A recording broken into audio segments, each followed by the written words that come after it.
Hello everyone. Welcome to our classroom.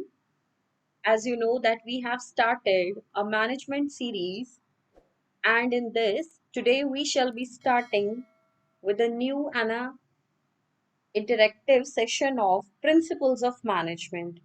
As you all know that management we have started, management is the art of getting things done through others, and in this series we will be understanding the fundamental and the basic broad journal guidelines of the management, which are the keystones for the success of any management, for the success of any organization, irrespective of the size, volume of its trading. So, now let's start learning. So, principles of management.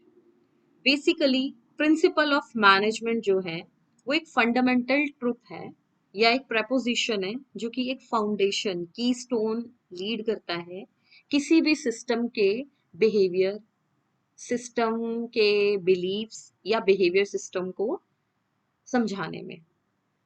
अब हमारा जो context है वो management से restricted है। Principles no doubt एक scientific area में भी यूज होते हैं और नॉन साइंटिफिक एरिया में भी यूज होते हैं, बट हमारा जो एरिया है दैट डील्स विद ऑर्गेनाइजेशन, और उन ऑर्गेनाइजेशन में हम जो डील करते हैं वो ह्यूमन बिहेवियर से डील करते हैं which is restricted in social environment.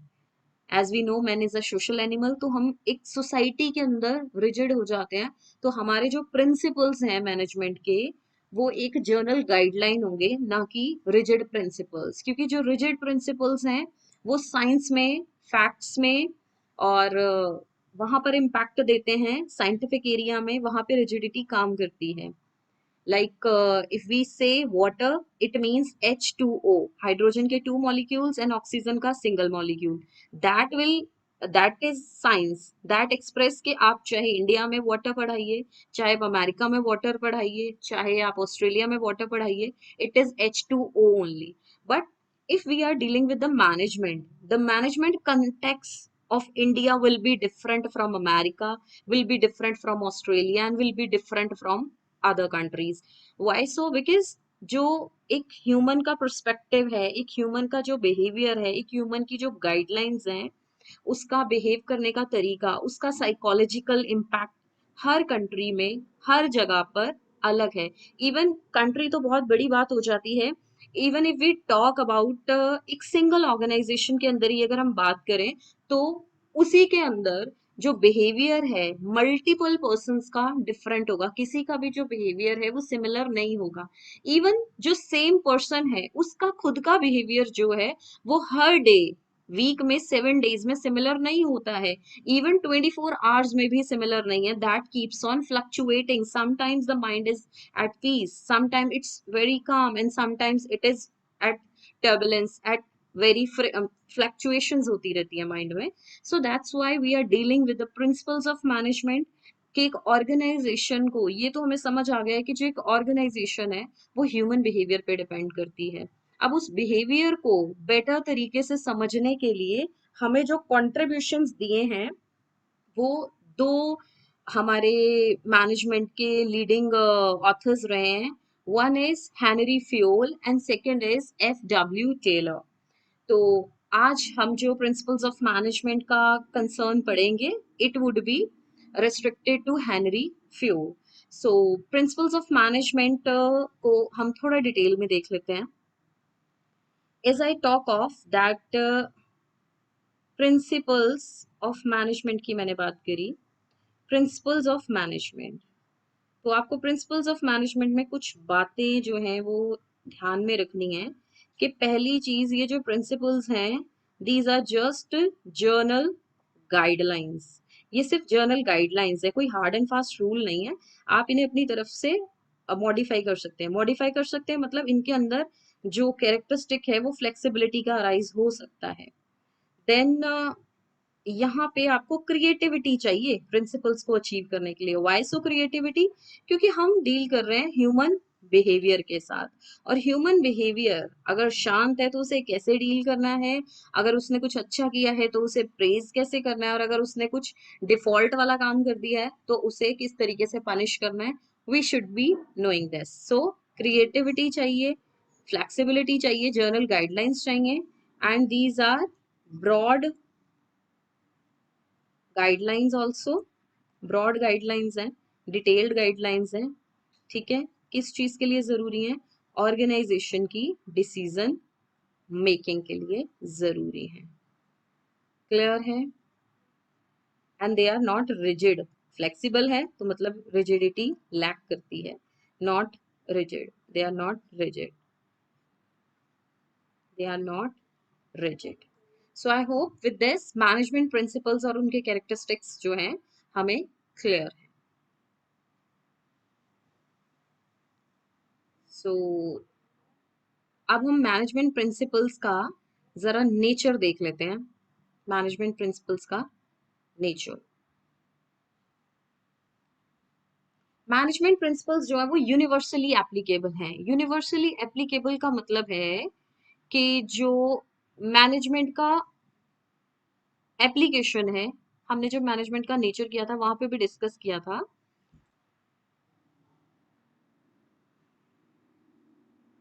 Universal application, universal application का मतलब है कि जो मैनेजमेंट के प्रिंसिपल्स हैं वो हर संस्था में, हर ऑर्गेनाइजेशन में एप्लीकेबल हैं।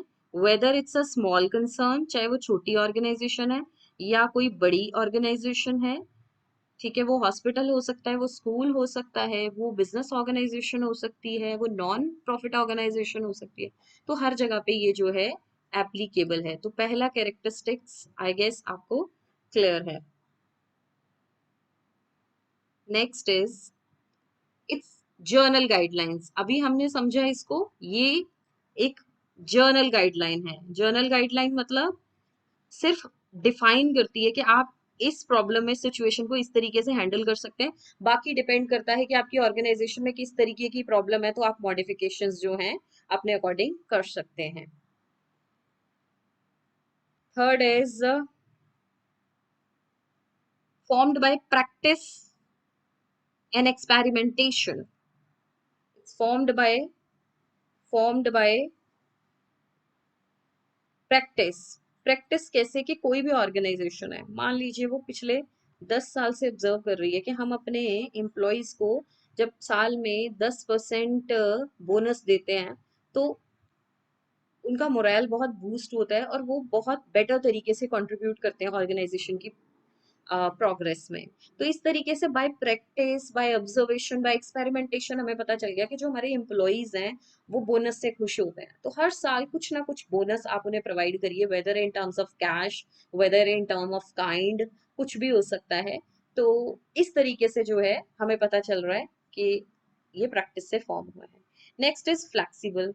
मैनेजमेंट के जो प्रिंसिपल्स हैं वो फ्लेक्सिबल हैं। फ्लेक्सिबल मतलब आप डायनामिक इन्वायरमेंट के अंदर डील करते हैं। डायनामिक इन्वायरमेंट मतलब कि बिहेवियर जो है या इन्वायरमेंट जो है वो चेंजिंग है, स्टैटिक नहीं है, चेंज होता रहता है।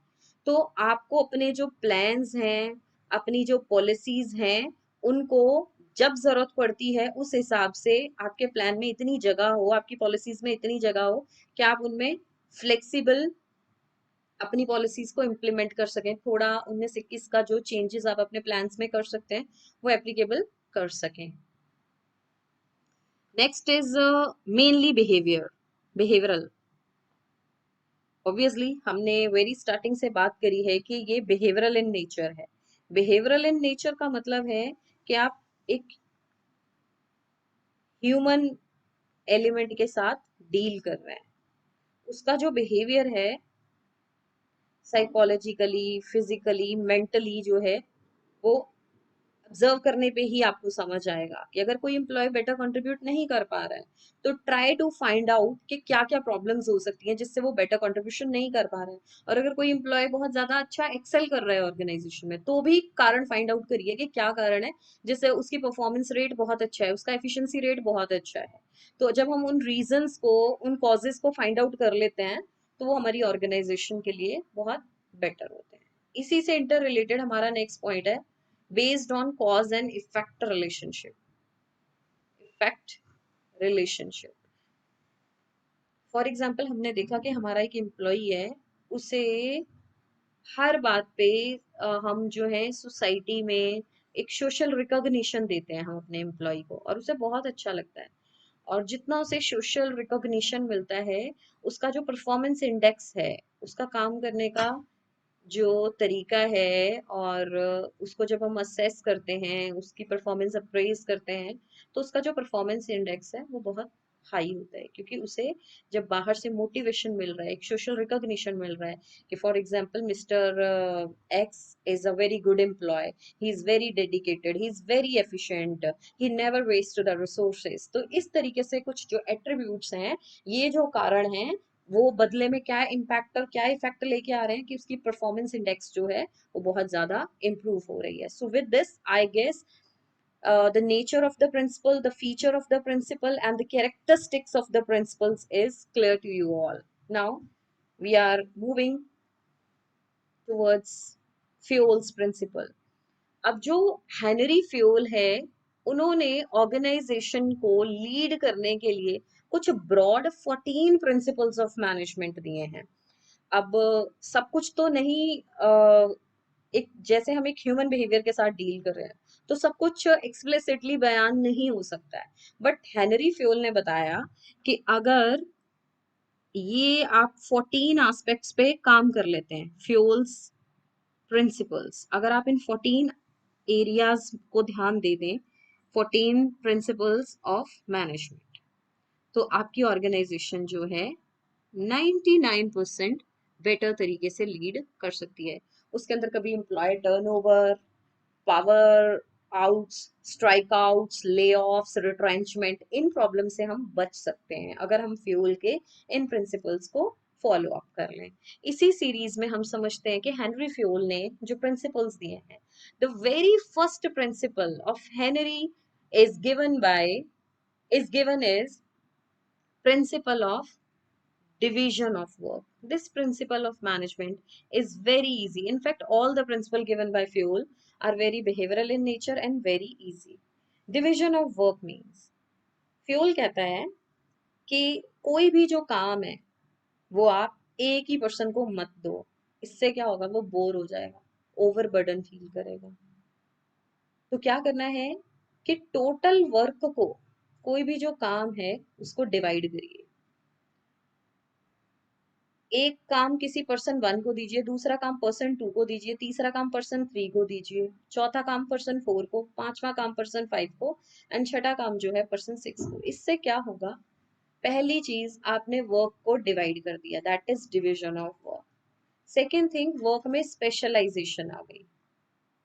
जिस बंदे का जिस फील्ड में इंटरेस्ट है, आप उसको उस हिसाब से काम दीजिए। फॉर एग्जाम्पल, आप एक पार्टी ऑर्गेनाइज कर रहे हैं ऑर्गेनाइजेशन में, पर्सन 1 को डेकोरेशन में बहुत इंटरेस्ट है, पर्सन 4 को जो है वो सबके लिए गिफ्ट्स लाने का बहुत शौक है कि गिफ्ट कलेक्शन मेरा बहुत अच्छा है, मैं बहुत अच्छी तरीके से गिफ्ट्स प्लान कर सकता हूँ। पर्सन 1 को डेकोरेशन का बहुत शौक है। पर्सन 2 कहता है कि मैं सारा केटरिंग का देख लूंगा, खाने पीने का देख लूंगा। देन पर्सन 5 कहता है मैं सबको आईडी इश्यूज कर लूंगा, एक एंट्री पास जो होता है वो इशू कर लूंगा। तो इससे क्या हुआ, स्पेशलाइजेशन हो गया, क्योंकि हर इंसान जो है वो अपनी मर्जी का काम कर रहा है, उसका इंटरेस्ट अराउजल बहुत होगा, वो बोर फील नहीं करेगा। दूसरा और सबसे इम्पोर्टेंट है, डुप्लीकेशन से आप बच सकते हैं। डुप्लीकेशन ऑफ वर्क जो है वो, सॉरी, डुप्लीकेशन ऑफ वर्क जो है वो अवॉइड होगा।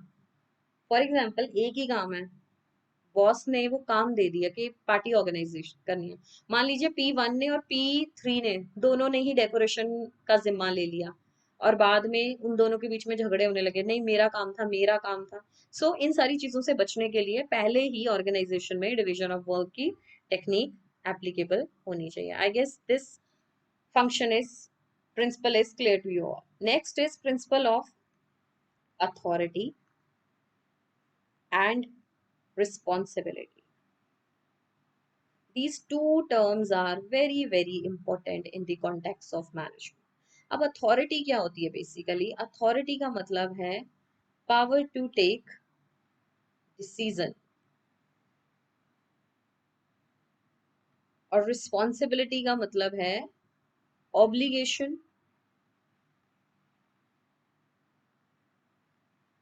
To complete task. इसका मतलब है पावर टू टेक डिसीजन का मतलब है कि आपके पास पावर है कि आप किसी भी काम को करें। और रिस्पॉन्सिबिलिटी का मतलब है कि आपको आपकी ऑब्लिगेशन है कि आपको वो काम कंप्लीट करना है। सो ऑर्गेनाइजेशन में ये जो दो पैरामीटर्स हैं, ये जो दो पैरामीटर्स हैं अथॉरिटी और रिस्पॉन्सिबिलिटी, इनके बारे में फ्यूल का कहना था कि एक बंदे के पास पावर हो सकती है डिसीजन लेने की और एक बंदे के पास सारा काम करने की जिम्मेवारी हो सकती है। ठीक है, ये कॉन्सेप्ट। लेकिन अगर ऐसा हो जाए ऑर्गेनाइजेशन में, इसको हम थोड़ा पिक्चराइजेशन से समझते हैं। फॉर एग्जांपल, ये एक ऑर्गेनाइजेशन का एम्बिट है। यहाँ पे एक पर्सन को आपने अथॉरिटी दे दी कि आपके पास अथॉरिटी, आप इस काम को कंप्लीट कीजिए, लेकिन उसे उसके बैलेंस में रिस्पॉन्सिबिलिटी नहीं दी गई, तो भी ऑर्गेनाइजेशन जो है उसका जो बैलेंस है वो फेल हो जाएगा।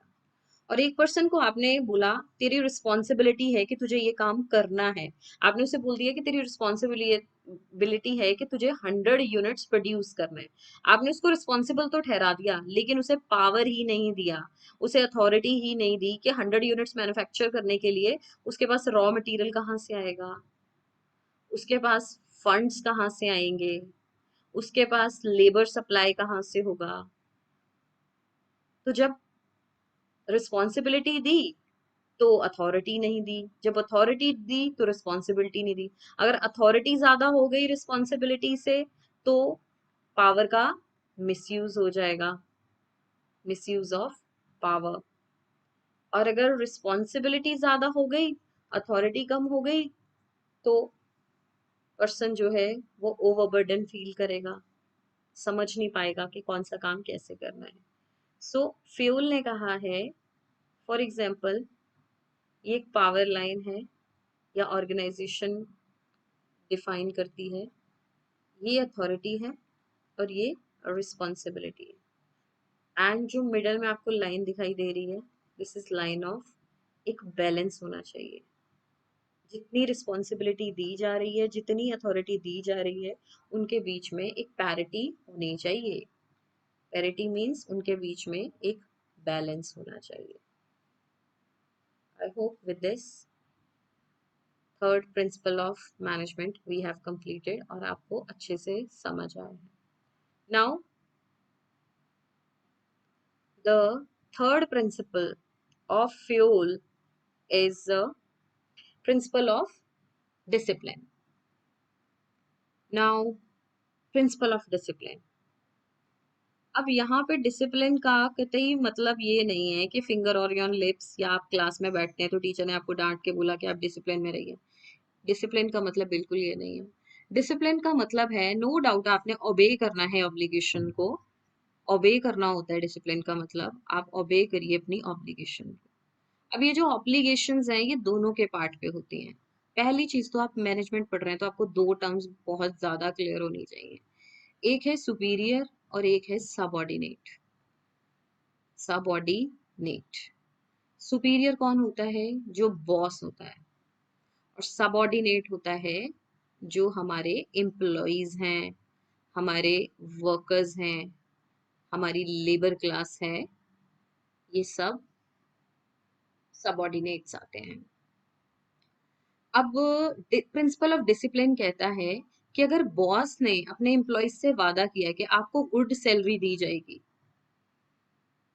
आपको सैलरी जो है वो हर महीने की आखिरी तारीख को दी जाएगी, लेट्स सपोज इस महीने की आपको 31 मई को सैलरी मिल जाएगी, गुड सैलरी, आपको गुड वर्किंग एनवायरनमेंट मिलेगा ताकि आपकी हेल्थ का ध्यान रखा जाए, वर्किंग एनवायरनमेंट मिलेगा जो कि आपकी मेंटल और फिजिकल हेल्थ के लिए अच्छा हो।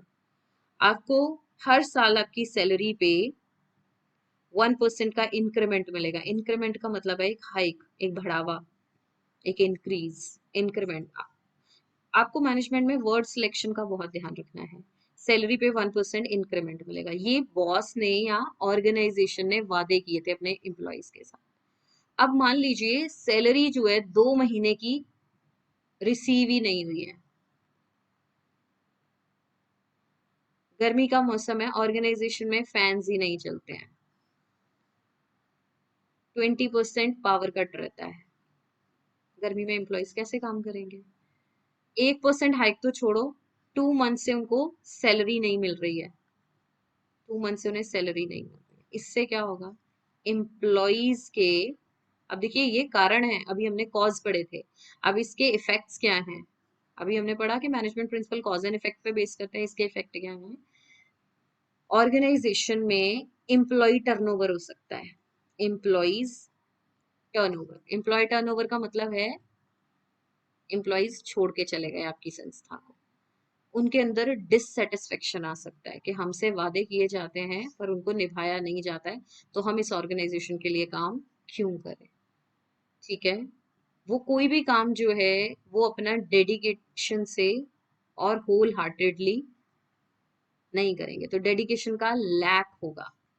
सो इस तरीके से प्रिंसिपल ऑफ डिसिप्लिन डिफाइन करता है कि जो भी कमिटमेंट्स प्रोमिसेस आपने अपने एम्प्लॉयज के साथ किए हैं उनको आप फुलफिल कीजिए timely. I hope this principle is clear. Now the next principle is principle of unity of command. अब यूनिटी ऑफ कमांड क्या है? अभी मैंने आपको 2 टर्म्स बताई। ये बैठा हमारा सबॉर्डिनेट, सुपीरियर, सुपीरियर बोले तो बॉस, और ये हैं इसके अंडर इसके कुछ एम्प्लॉयज। लेट्स सपोज इनको हम कहेंगे सबॉर्डिनेट्स, सबॉर्डिनेट्स। अब यूनिटी ऑफ कमांड कहता है कि सिंगल बॉस, सिंगल कमांड, तो बात समझ आती है। मतलब फॉर एग्जाम्पल आप रोज कॉलेज जाते हैं, स्कूल जाते हैं, अगर एक टाइम पे एक ही लेक्चर लगे तो आपको समझ आएगा। अकाउंट्स की क्लास में अकाउंट्स का टीचर पढ़ा रहा है तो आपको समझ आएगा, लेकिन उसी पीरियड में आपका इंग्लिश का टीचर भी आपको इंस्ट्रक्शंस दे, पंजाबी का टीचर आपको इंस्ट्रक्शंस दे, हिंदी का टीचर आपको इंस्ट्रक्शंस दे, साइंस का टीचर आपको इंस्ट्रक्शन दे, क्या होगा? Obviously employee, student, everyone will get confused कि मैं किसकी बात सुनूं, किसको अंडरस्टैंड करूं और किसके ऑर्डर्स को एग्जीक्यूट करूं। सो इस सिचुएशन में क्या होगा कि एम्प्लॉय जो है वो कंफ्यूज हो जाएगा। तो यूनिटी ऑफ कमांड में फ्यूल कहता है कि एक टाइम पे एक ही बॉस अपने एम्प्लॉय को कमांड दे। तो ये जो पिक्चराइजेशन आपको दिखाई गई है कि एक बॉस अपने एम्प्लॉयज को कमांड देगा तो वो बात समझ आती है, लेकिन अगर मल्टीपल बॉसेस कमांड देंगे तो वो चीज उनके अंदर जो है वो कंफ्यूजन पैदा कर देगी। So the rule out is single boss single command, और one boss one command. Now next principle is principle of unity of direction. Unity of direction, unity का मतलब होता है one, single, unity of direction. अब इसका क्या मतलब है?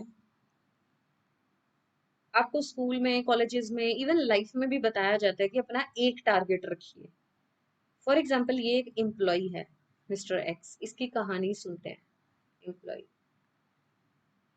अब ये एम्प्लॉय है ऑर्गेनाइजेशन का, इसके गोल्स हैं बेचारे के, मुझे एक हैंडसम अमाउंट ऑफ सैलरी मिले, गुड सैलरी, मेरा एक लेविश लाइफस्टाइल होना चाहिए, अच्छा लाइफस्टाइल, अमीरों वाला, मेरे पास एक बहुत बड़ा मैंशन एक बिग हाउस होना चाहिए, घर होना चाहिए, मेरे पास एक बिग कार होनी चाहिए। ये सब इसके डिजायर्स हैं, ये इसकी डायरेक्शन है, और एक ऑर्गेनाइजेशन में बैठा ये सब सोच रहा है, मल्टीपल ऑब्जेक्टिव्स है। सेम वे एम्प्लॉय टू भी सोच सकता है कि मेरे बच्चे एक अच्छे स्कूल में पढ़े, उनकी स्कूलिंग बहुत अच्छी होनी चाहिए। मुझे एक स्कूटर खरीदना है, मुझे हॉलीडे ट्रिप पे जाना है, उसके कितने सारे गोल्स हो सकते हैं। सेम वे एक ऑर्गेनाइजेशन में अगर 100 नंबर ऑफ एम्प्लॉयज काम कर रहे हैं, तो उनकी 100 एम्प्लॉयज की भी 500 डिजायर्स होंगी, 500 डायरेक्शंस होंगी। इससे क्या होगा कि आप अपने गोल्स अचीव करें ना करें पता नहीं, पर यहाँ बैठी है ऑर्गेनाइजेशन जिसके अंडर और जिसके लिए आप काम कर रहे हैं, और बॉस यहाँ पे बैठा है आपका सुपीरियर, जो आपको ऑर्डर्स एंड इंस्ट्रक्शंस दे रहा है। तो फ्यूल का कहना है कि आप सब, जब बॉस आपको इंस्ट्रक्शन दे रहा है, तो सारे एम्प्लॉयज जो हैं वो वन यूनिट है, सारे एम्प्लॉयज जो हैं वो वन यूनिट है, और इन सारे एम्प्लॉयज का वन गोल होना चाहिए, वन डायरेक्शन होनी चाहिए, वन टारगेट होना चाहिए। आपके जो पर्सनल टारगेट्स हैं वो आपके हैं, आप उन्हें कैसे फुलफिल करते हैं दैट इज योर प्रॉब्लम। आपको सैलरी वगैरह सब कुछ फुलफिल तब होगा जब आपने ऑर्गेनाइजेशन का गोल अचीव किया। फॉर एग्जांपल ऑर्गेनाइजेशन का गोल है कि हमें 200 करोड़ का टर्नओवर करना है, 200 करोड़ की सेल्स करनी है। अगर वो गोल फुलफिल हो गया तो आपको ऑन टाइम आपकी सैलरी भी मिलेगी, जिससे आप अपनी कार खरीदिए, आप अपना घर खरीदिए, आप अपना हॉलीडे ट्रिप करिए, एनीथिंग यू कैन अफोर्ड और plan and execute until or unless you fulfill the desires and the goals of organization. So according to the principle of unity of direction means कि superior अपने employees को, एक boss अपने employees को, एक organisation अपने employees को one unit की तरह देखती है। वन यूनिट यानी हमारा जो एम्प्लॉयज का सेक्टर है, इनका गोल क्या होना चाहिए, वन डायरेक्शन होना चाहिए, यूनि डायरेक्शन होना चाहिए, वन सिंगल टारगेट होना चाहिए, तभी ऑर्गेनाइजेशन के ग्रुप गोल्स अचीव होंगे। जब आपके ग्रुप गोल्स अचीव होंगे तभी आप अपने इंडिविजुअल गोल्स पे फोकस कर सकते हैं। सो डिवीजन ऑफ वर्क हमने पढ़ा कि जो ट्रेंड स्पेशलिस्ट है उसे उसकी कैपेसिटी के अकॉर्डिंग, उसकी क्वालिफिकेशन के अकॉर्डिंग काम दीजिए, जिससे उसे बेटर एफिशिएंसी आ सकती है, स्पेशलाइजेशन और प्रोडक्टिविटी और डुप्लीकेशन के चांसेस कम होंगे। अथॉरिटी रिस्पॉन्सिबिलिटी में हमने पढ़ा कि अगर अथॉरिटी ज्यादा हो गई, रिस्पॉन्सिबिलिटी नहीं हुई, तो पावर का मिसयूज हो सकता है। रिस्पॉन्सिबिलिटी ज्यादा हो गई, उसमें रिसोर्सेज वेस्ट हो सकते हैं, ओवरबर्डन हो सकता है एम्प्लॉय। डिसिप्लिन में हमने बताया कि ऑर्गेनाइजेशन के रूल्स, उनके एग्रीमेंट जो हैं वो फुलफिल होने चाहिए, हर लेवल पे क्लियर एंड फेयर एग्रीमेंट्स होने चाहिए, और जुडिशियस एप्लीकेशन होना चाहिए। अगर किसी ने सही किया है तो उसे उस हिसाब से क्रेडिट मिले, और किसी ने कुछ गलत किया है ऑर्गेनाइजेशन के लिए तो उसे उस अमाउंट की प्रॉपर पेनल्टीज मिलेंगी। नेक्स्ट यूनिटी ऑफ कमांड मैंने आपको बताया। आप रेड डॉट देख रहे हैं, मान लीजिए एक सिंगल बॉस है सुपीरियर, और नीचे उसके एम्प्लॉयज हैं, तो अगर एक बॉस से आपको ऑर्डर्स मिल रहे हैं तो ये राइट अप्रोच है, और अगर दो बॉसेस आ गए, दो सुपीरियर्स आ गए, तो ये भी ऑर्डर दे रहा है, ये भी ऑर्डर दे रहा है, तो इससे कंफ्यूजन, कन्फ्लिक्ट और डुप्लीकेशन हो सकता है। Next is unity of direction में मैंने बताया कि ये एक बॉस है और इसके सारे एम्प्लॉयज बैठे हैं, ये एरो दिखा रहा है टारगेट की तरफ कि हर ग्रुप को अपनी ग्रुप एक्टिविटीज को अचीव करना चाहिए। एक हेड का, एक हेड कहिए, एक यूनिट कहिए, वन हेड और वन यूनिट का सिंगल प्लान होना चाहिए। इसी से यूनिटी ऑफ एक्शन और कोऑर्डिनेशन अचीव होता है। So, with this, today we have completed successfully the 5 major principles of management given by Henry Fayol. And these are very, very important whether you are preparing for your plus two commerce, whether you are under graduation program, under post graduation program, and even for the various competitive examinations and for UGC preparations also. So please stay tuned for more principles of management and more learning in management and many other approaches of commerce. So with this, we close this session. Thank you so much.